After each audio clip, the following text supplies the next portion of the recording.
শহীদ আবু সাঈদের ভাই, তিনি বলেছেন যে আজকে ছাত্র বৈষম্য বিরোধী আন্দোলনের থেকে যে জাতীয় নাগরিক পার্টি হয়েছে তারা যা বলে সেটা করে না। এই বাংলাদেশে যতগুলো দল আছে একমাত্র জামাত ব্যতীত অন্য কোনো দল স্থানীয় সরকার নির্বাচন আগে বলতেছে না এবং তারা চাচ্ছে না। 300 আসনে এক একটা আসনে 10-12 জন এরকম আছে, তাদেরকে আপনারা গ্রেপ্তার করেন, আইনের আওতায় আনেন, আমাদের কোনো সুপারিশ থাকবে না, আমাদের কোনো সাপোর্ট থাকবে না। বিএনপি 14 বছর যেহেতু খুনি হাসিনার বিরুদ্ধে আন্দোলন করে পিছ পাওয়া হয় নাই, আমাকে একাধিকবার আয়না করে নিয়েছে, পিছ পাওয়া হয় নাই, একাধিকবার রিমান্ডে নিয়েছে, পায়ে গুলি করে পা ভেঙে দিয়েছে, পিছ পাওয়া হয় নাই। তাই বিএনপির 65 লক্ষ লোকের নামে যাদের মামলা হয়েছিল, বাড়িঘর ছাড়া ছিল, কেউ আর পিছনে যাবে না।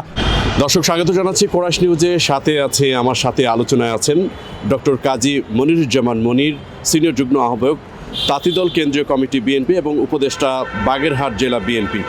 আজকের এই চলমান যে প্রেক্ষাপট, চলমান আলোচনা, সোশ্যাল মিডিয়ায় রাজনীতি যে ইস্যুগুলো রয়েছে সেই ব্যাপারে আমরা আজকে তার কাছ থেকে শুনবো এবং ছোট করে প্রশ্ন, ছোট করে উত্তর। দর্শকরা সাথে থাকবেন।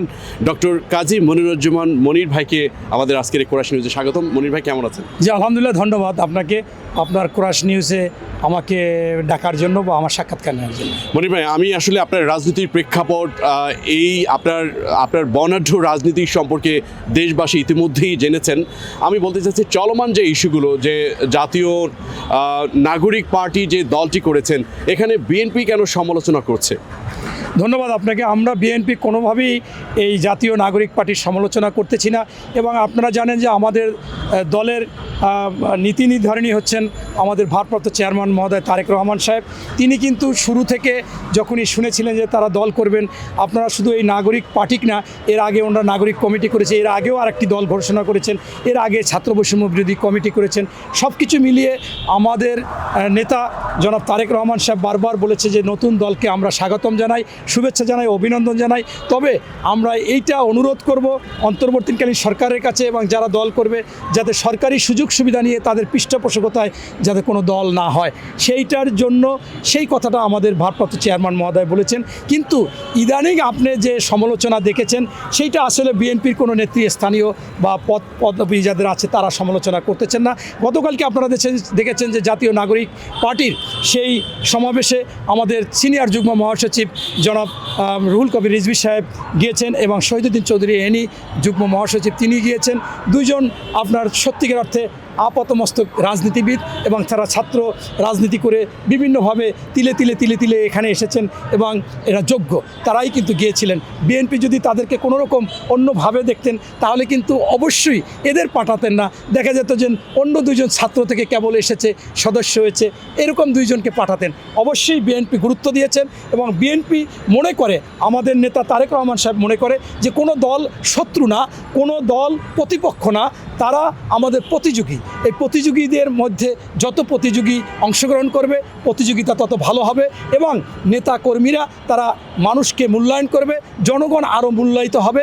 এই জন্য তারেক রহমান সাহেব আমাদের সাথে এ পর্যন্ত যত স্কাইবি করেছে, আমি 5-7টা স্কাইবিতে জয়েন করেছি, সেইখানে উনি বারবার বলতো যে আগামী নির্বাচন হবে কঠিন এবং এই নির্বাচনের জন্য মানুষের কাছে দাঁড়ে যেতে হবে এবং মানুষকে মূল্যায়ন করতে হবে, মানুষের মতো এই দেশকে চালাতে হবে, মানুষের কথার বাইরে কোনো কিছু করা যাবে না। জাতীয় যে নাগরিক পার্টিটা রয়েছে, এটা কি এই দলটিকে কি আপনাদের নির্বাচনে প্রতিপক্ষ ভাবছেন, কিংবা আপনারা কি মনে করছেন যে আপনাদের শক্তিশালী অবস্থানে হয়তো এই বৈষম্য বিরোধী ছাত্র সংগঠনটি দাঁড়াবে? আপনারা ইতিমধ্যে দেখেছেন যে আমরা তাদেরকে সাধুবাদ জানাই, কিন্তু গতকালকে ওনারা যে সমাবেশটা করেছে, আমি যদি আপনাকে প্রশ্ন করি, সামাজিক মাধ্যমে শত মানুষ প্রশ্ন করেছে, আপনার পোস্ট করেছে যে এই কোটি টাকা তারা কিভাবে পেল। তারা তো আসলে ছাত্র, কেবল ছাত্র বৈষম্য বিরোধী থেকে এসেছে। এই টাকা থেকে যে এই কর্মসূচি করেছে তাদের মধ্যে কি লোভ ঢুকে গেল কিনা, তারা কি অবৈধ কোনো লোকের কাছ থেকে অনৈতিক কাজ যারা করে, রাঘব বোয়াল যারা দুর্নীতি করে টাকা পয়সার পাহাড় গড়াইছে, তারা স্বাভাবিকভাবে জনগণের সাথে মিলে তাদের সেই অপরাধকে ঢাকার জন্য এদের সাথে মিলে গেল কিনা, এবং এই টাকা পয়সা কেন, টাকা পয়সা ছাড়াও তো কর্মসূচি করা যেত। আমরা কিন্তু আব্দুল হামিদ খান ভাসানীকে দেখেছি, তিনি অনেক কর্মসূচি করেছে, না খেয়ে কর্মসূচি করেছে, চিরা খেয়ে কর্মসূচি করেছেন এবং সেটাই ছিল আজকে মুকুটবিহীন সম্রাট হিসেবে তিনি পরিচিতি লাভ করেছেন। তাই ছাত্ররা আজকে এত বড় একটা কর্মসূচি করেছে সেইটাও কিন্তু অনেকে বলতেছে। এমনকি বেসরকারি বিশ্ববিদ্যালয়ের অনেক মেয়েরা অনেক ছেলেরা তারা লাইভে এসে বলেছে যে আমরা কখনো চিন্তাই করি নাই যে ছাত্রদের মধ্যে কোনো লোভ লালসা স্বার্থ ঢুকতে পারে। ছাত্ররা হচ্ছে জাতির ক্রান্তি লগ্নে ন্যায়ের পক্ষে দাঁড়াবে এবং মানুষ যখন অন্যায় অবিচারে শিকার হবে তখন প্রতিরোধ করবে। না, বৈষম্য জাতীয় নাগরিক কমিটির ছাত্ররা তারা বলছেন যে এই পার্টি যেহেতু একেবারে সূচনা থেকে যে বিশৃঙ্খলা হচ্ছে, এটা একটা গণতন্ত্রের বহিঃপ্রকাশ, এরকম ঘটনা ঘটতেই পারে এবং এটাকে একটা মিশ্রভাবেই তারা দেখছেন। যেমনটা সোশ্যাল মিডিয়াতে কিংবা আপনারা রাজনীতিবিদরা যেভাবে তুলে ধরছেন, তারা কিন্তু এই বিষয়টাকে তোয়াক্কা করছে না। আপনি একটা জিনিস দেখেন, গতকালকে শহীদ আবু সাঈদের ভাই তিনি অনেক টিভি চ্যানেলে সাক্ষাৎকার দিয়েছেন, আমি সাক্ষাৎকারটা শুনেছি, আমার কাছেও 3-4টা সেভ আছে। তিনি বলেছেন যে আজকে ছাত্র বৈষম্য বিরোধী আন্দোলনের থেকে যে জাতীয় নাগরিক পার্টি হয়েছে তারা যা বলে সেটা করে না, কারণ তারা বলেছে তারা শহীদ আবু সাঈদের আদর্শকে ধারণ করবে, বুক পেতে দিবে, এভাবে আগাবে। কিন্তু আমরা দেখতেছি যারা শহীদ হয়েছিল তাদেরকে সেইভাবে মূল্যায়ন করা হচ্ছে না, এমনকি আমার পরিবারকেও মূল্যায়ন করছে অন্য দল, এরা সেইভাবে এগিয়ে আসে না এবং এখন যারা আহত আছে তাদেরকেও সেইভাবে মূল্যায়ন করতেছে না। আমাকে দাওয়াত পর্যন্ত দেয় না। একটা শহীদ পরিবার আমাকে বলেছে আপনি আসবেন না, তাদের খবর পেয়ে আমি এসেছি, তাদের সাথে দেখা হয়েছে, সেটাও আমাকে মূল্যায়ন করে নেয়। তারা ঠিকই একটা এবার স্বৈরতান্ত্রিকভাবে তাদের পছন্দনীয় 2-3 জনকে ডেকে তারা যে কথাগুলো শিখিয়ে দেবে সেই কথাগুলোও বলেছে। এবং গতকালকে আমি লাইভ দেখতেছিলাম, সার্জিদ একটা আপাকে বলতেছিল, আপা আপনি কিন্তু বলতে হবে যে আপনি বোনের কাঁধে আপনি লাশ নিয়েছেন ভাইয়ের, এই যে শিখিয়ে দেবে, এরাই মূলত তাদের। এইটা তো আসলে হতে পারে না। গণতান্ত্রিক যদি হয় যাকে ডাকবে তার মনের কথা সে বলবে, তার মাধুরী মিলিয়ে বলবে, এটাই তো গণতান্ত্রিক উপায় হওয়ার কথা ছিল। কিন্তু পাশাপাশি আমার কাছেও অনেকগুলো সন্দেহ হয়, আমি সমালোচনা না, তারা কিন্তু প্রথমেই এই যখন 3 জন উপদেষ্টা হলো এবং অন্য যারা, তারা কিন্তু এই আওয়ামী যারা দুঃশাসনের, যারা স্বৈরাচার ফ্যাসিস্টের অগাধ টাকা কাউন্সিলররা, যারা এক একজন মনে করেন আতঙ্কিত হয় মানুষ তাদের নাম শুনলে, দখলবাদ চাঁদাবাদ সন্ত্রাসী, তাদের তারা পুনর্বাসন করতে চেয়েছিল। তারা বলছিল তাদের শপথে ফিরিয়ে দিতে হবে, এটাও তাদের একটা চক্রান্ত ছিল তাদেরকে নিয়ে দল ভারী করার। আপনি কি মনে করছেন যে জাতীয় নাগরিক পার্টি বা বৈষম্য বিরোধী ছাত্র আন্দোলনে যারা রয়েছেন তারা কোনো না কোনো ক্ষেত্রে লাল সালুর ভূমিকায় পালন করছেন রাজনীতি ক্ষেত্রে?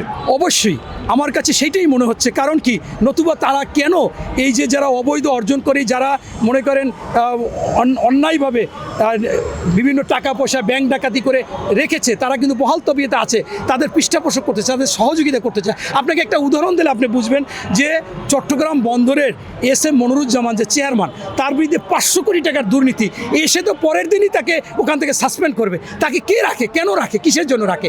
এরকম অনেক আমলাদেরকে রাখতেছে। তার কেউ তো আসলে কোনো ক্ষেত্রে এই ধরনের নেতাদের সাথে আমি যেমনটা কথা বলেছি, তারা অনেকেই বলছেন আপনারা কোনো ক্ষেত্রে এই ধরনের রাঘব বোয়ালদেরকে আশ্রয় দিচ্ছেন কোনো ক্ষেত্রে, বিশেষ করে আওয়ামী লীগ দোসর ব্যবসায়ী কিংবা যারা একসময় নানানভাবে আওয়ামী লীগ দলে তারা সম্পৃক্ত ছিল।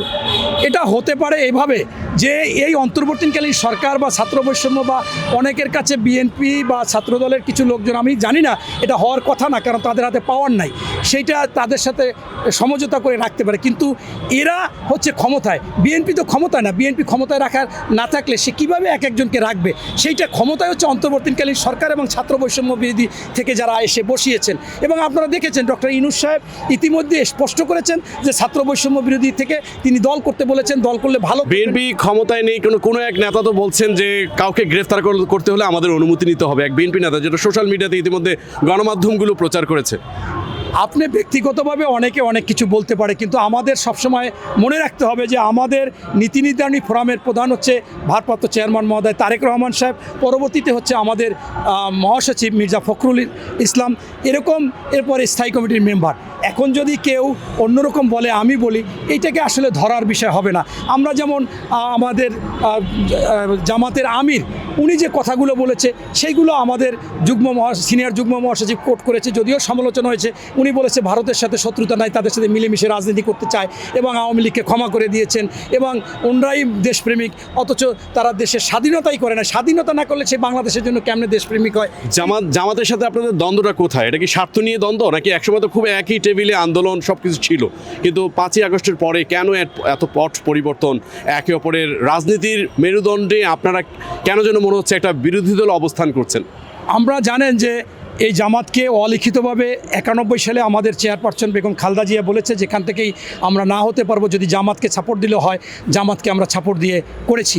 এবং 96 সালে তারা আলাদা নির্বাচন করেছিল, আমরা কিন্তু 3 গুণ ভোট পেয়েছি। পরবর্তীতে আবার 2001 সালে তাদেরকে নমিনেশন দেওয়া হয়েছে এবং তাদেরকে কিন্তু মন্ত্রিত্বও দেওয়া হয়েছে। কিন্তু বিষয়টা হচ্ছে যে এই জামাতকে প্রতিষ্ঠিত করেছে প্রথমে জিয়াউর রহমান। এই জিয়াউর রহমানের পরে পরবর্তীতে এরশাদ সাহেব করেছে। এরশাদ সাহেবের পরে বেগম খালেদা জিয়া কথা রেখেছে। আমাকে যতবার গ্রেপ্তার করেছে ততবার বলেছে জামাত শিবির, আমাকে জামাত বলে আমাকে গালি দিয়েছে, মাইটদের করেছে। কারণ জামাত বললে মাইটটা দিতে সুবিধা হয়, রাজাকার। আমরা কিন্তু তারপরেও কখনো এই জামাতকে আমাদের নেত্রী ছাড়েনি। কিন্তু পরবর্তীতে যে বিষয়গুলো দাঁড়িয়েছেন, যে পরবর্তীতে তারা বেশ কিছু কথা বলতেছে যেটা তাদের সাথে কোনো যুক্তিতে মিলে না। যেমন আপনারা শুনেছেন যে জামাতের কেউ কেউ বলছে জামাতকে যদি ভোট দেয় তা জান্নাতের টিকিট দেওয়া হবে। আপনি কি ভেস্তে যাইতে পারবেন কি না? কোরআনে সাফ বলা আছে। আমি যদিও এই ইসলামী স্কলার বা মুফতি না হলে কোনো দেওয়া যায় না, কিন্তু আমরা পড়েছি, সেখানে বলা আছে যে আপনি ভেস্তে যাইতে পারবেন। মনির ভাই, আপনার এই কথার সাথে আমি একটু যোগ করি। আপনাদের কোনো নেতা বলেছেন জিয়াউর রহমানের তারেক জিয়ার নাম নিতে হলে অজু করতে হবে, জিয়াউর রহমান নাম নিলে ব্যস্ত, এই বিষয়গুলোকে আসলে গুজব, যেগুলো সোশ্যাল মিডিয়াতে অনেকের বিভিন্ন ক্লিপ, শর্টগুলো, ভিডিওগুলো সহ আমরা দেখতে পাচ্ছি। এটাকে কিভাবে দেখেন আপনি হচ্ছে কি যে আমার একজন প্রিয় নেতা জনাব বরকতুল্লাহ বুলু, তিনি স্লিপ অফ টাং হয়ে গেছে। এটা হয়তোবা অনেক সময় দেখা গেল যে ছেলের বয়সী যারা, নাতির বয়সী যারা, তারা যদি কোনো সময় তারেক রহমানকে নিয়ে হয়তোবা উনি কানে একটু আগেই ভিডিওটা পেয়েছে, সমালোচনা করতেছে, সেই জন্য হয়তোবা বলে ফেলছে। কিন্তু পরবর্তীতে ওই দিনই আধা ঘন্টার মধ্যে উনি প্রেস রিলিজ দিয়েছে, সাংবাদিক সম্মেলন করেছে যে আমি এটা আসলে ভুলবশত বলেছি, এটা আমার বলার কোনো ঠিক হয় নাই এবং এতে আমার দলের অনেকের ভাবমূর্তি ক্ষুণ্ণ হয়েছে, আমি কষ্ট পেয়েছি এবং আমি এই জন্য ক্ষমা প্রার্থী। এটা আপনারা দেখেছেন। এবং এইটা 5ই আগস্টের পর তারেক রহমান সাহেব বারবার আমাদের সকলকে বলে দিয়েছে যে আমাকে এই বাংলাদেশের আগামী রাষ্ট্রনায়ক, মহানায়ক, আন্দোলনের মহানায়ক, এইগুলো কোনো কিছু বলা যাবে না। এবং এই ধরনের, এবং ওই কথাটা নিয়েও তাৎক্ষণিকভাবে আমাদের ভারপ্রাপ্ত চেয়ারম্যান মহোদয় পরের দিন সুন্দর করে বলছে যে এইরকম উপমা দেওয়া যাবে না। আচ্ছা মনির ভাই, একটা বিষয়, স্থানীয় নির্বাচন আগে নাকি জাতীয় নির্বাচন আগে? আপনি যেমনটা বললেন বিভিন্ন গণমাধ্যমগুলোতে আমি যেমন আপনার বক্তব্য শুনছি, এবং অনেকেই আসলে বিএনপির শীর্ষস্থানীয় নেতারাও বলছেন যে জাতীয় নির্বাচন আগে। কিন্তু অন্যান্য দল, বিশেষ করে জামাত ইসলামীর কথা বলি, তারা মনে করছেন যে আপনারা জাতীয় নির্বাচনে জয়ী হলে স্থানীয় নির্বাচনগুলো আওয়ামী লীগের মতোই লুটপাট করে এবং নমিনেশন বাণিজ্য একক্ষেত্রে আপনারা এভাবে তাদের হয়তো ভোটাধিকার কেড়ে নেবেন। ধন্যবাদ। আপনাকে আসলে একটা হাসির কথা বলতে হয়, ডিম আগে না মুরগি আগে? পৃথিবীতে এটা অমীমাংসিত ব্যাপার। তাই আজকে যারা এই সমস্ত বলে সংস্কার আগে না নির্বাচন আগে, এই বিচার আগে না নির্বাচন আগে, স্থানীয় সরকার নির্বাচন আগে না জাতীয় নির্বাচন আগে, তাদের মনে হয় এই মুরগির খোপে যাইয়া মুরগির সাথে বসবাস করে আগে ওই মীমাংসিত করে আসা দরকার। বাংলাদেশে আপনি শুধু বাংলাদেশে না, বিশ্বে অন্তর্বর্তীকালীন সরকার হোক, তত্ত্বাবধায়ক সরকার হোক বা নির্দলীয় একটা সরকার মাঝখানে যদি আসে, তারা আসে বাংলাদেশের তাৎক্ষণিকভাবে একটি সমাধান করার জন্য। ওনাদের দায়িত্বই হচ্ছে জাতীয় নির্বাচন এবং যতটুকু সংস্কার দরকার ততটুকু সংস্কার করবে। সংস্কার হচ্ছে কিয়ামত পর্যন্ত একটা চলমান প্রক্রিয়া, সেইটা চলতে পারে না। তাই সংস্কার করে জাতীয় নির্বাচন দেবে, এইটাই স্বাভাবিক। কিন্তু আমি আপনাকে বলতে চাই, যে যা বলুক, এই বাংলাদেশে যতগুলো দল আছে একমাত্র জামাত ব্যতীত অন্য কোনো দল স্থানীয় সরকার নির্বাচন আগে বলতেছে না এবং তারা চাচ্ছে না। তারা ব্যাখ্যা দিয়েছে, প্রত্যেকে বিভিন্ন ধরনের ব্যাখ্যা দিয়েছে। ব্যাখ্যায় বলেছে যে স্থানীয় সরকার নির্বাচন দিলে বিভিন্ন লোক নির্বাচনে তার আত্মীয় স্বজন, খালু, মামু, চাচা, দুলাভাই, এরকম বিভিন্ন জনে এসে আওয়ামী লীগের লোক পুনর্বাসিত হয়ে যাবে, তারা স্থানীয় সরকার নির্বাচনে তাদের সমর্থন বাড়াবার জন্য নিয়ে আসবে। তাই আমার মনে হচ্ছে যে এই নির্বাচনটা আগে দেওয়া ঠিক হবে না। বর্তমানে বিএনপির বেশ কয়েকজন নেতা কর্মীদের নিয়ে যারা নানানভাবে আসলে দলের আইন বিশৃঙ্খলা সৃষ্টি করেছেন, যেমনটা আমরা বলতে পারি বাজার দখল, রাস্তা দখল, বিভিন্ন হল দখল, এই বিষয়গুলো ইতিমধ্যে আমরা দেখতে পাচ্ছি এবং দলের থেকে কিন্তু কঠিন সিদ্ধান্ত নিচ্ছেন তারেক রহমান। এটাকে আপনারা কিভাবে দেখেন? আপনার দলে কি আসলে অনেকে বলছেন যে ক্ষমতা আসার আগেই তাদের মধ্যে এক ধরনের লুটপাট একটা প্রতিক্রিয়া দেখতে পাচ্ছেন? বিভিন্ন দল আপনাদের নিয়ে সমালোচনা করছেন। আপনি স্পষ্টভাবে জানেন যে যদি কারো চেহারা না থাকে তাইলে তাকে আর চেয়ারে বসায় না বসলে তার সম্মানটা এরকম হয় না। ক্ষমতা হচ্ছে সকল অপকর্ম আবার ভালো কাজ করার নিয়ামক শক্তি।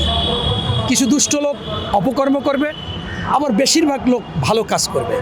তাই এই কথাটা আমাদের ভারপ্রাপ্ত চেয়ারম্যান মহোদয় তারেক রহমান সাহেব ইতিমধ্যে প্রত্যেকটা জেলায় জেলায়, উপজেলা, ইউনিয়ন, পৌরসভা সকল নেতাকর্মীদেরকে নিয়ে যতবার স্কাইবি করেছে, সেখানে বলেছে যে যারা সন্ত্রাসী, দখলবাজ, চাঁদাবাজ তাদেরকে ধরে দিতে হবে, সিন্ডিকেটকে ধরে দিতে হবে, আপনারা নাম দেন, আমরা বহিষ্কার করব। ইতিমধ্যে 2000-এর বেশি বহিষ্কার করেছে, যেটা তারেক রহমান সাহেবের হাতে আছে।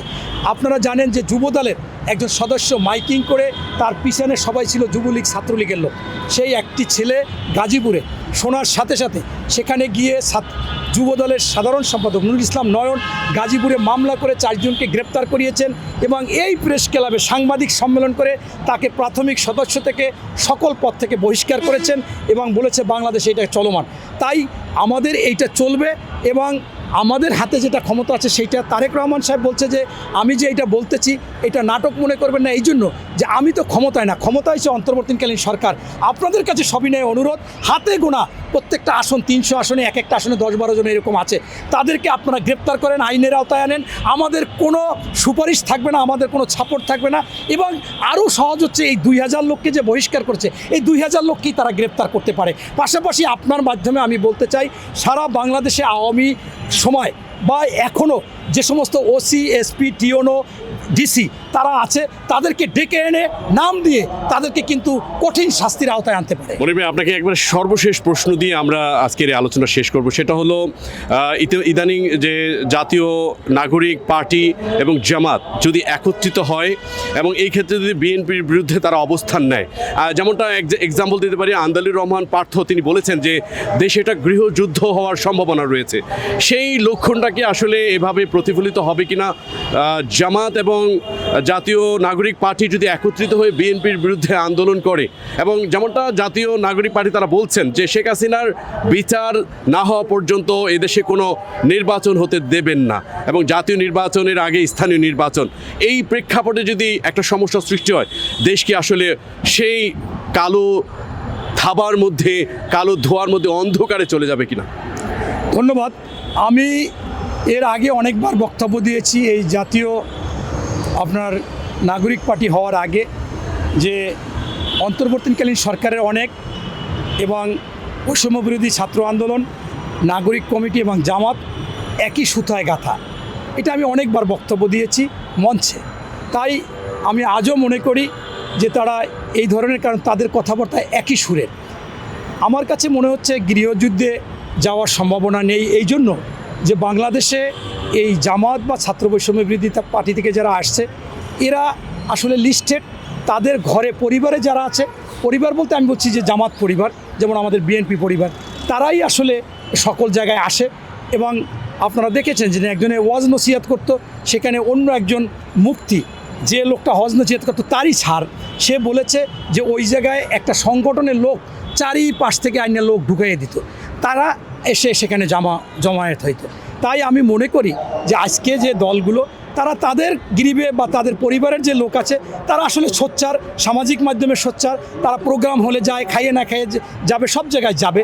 এবং তাদের যদি কোনো সেই ধরনের, যদি তারা মনে করে নীতি নৈতিকতার আলোকে রাজনীতি করবে এবং প্রতিযোগিতা করবে, তাহলে দেশে অরাজকতা সৃষ্টি হওয়ার কোনো কারণ নেই। কিন্তু তারা যেভাবে বলে যে ভারত আমাদের শত্রু না, এই সেনাবাহিনী আর আমরা দেশপ্রেমিক, আবার যদি বলে এই যে আওয়ামী লীগকে ক্ষমা করে দিলাম, চেয়ারম্যানদেরকে নিয়ে আসবে, কাউন্সিলরদেরকে নিয়ে আসবে, তারা যদি এখন অবৈধ টাকা আনে, বিএনপি 16 বছর তাদের ব্যবসা বাণিজ্য ছিল না, আমার ব্যবসা বাণিজ্য ছিল না, আমাদের কাছে অবৈধ টাকা নাই।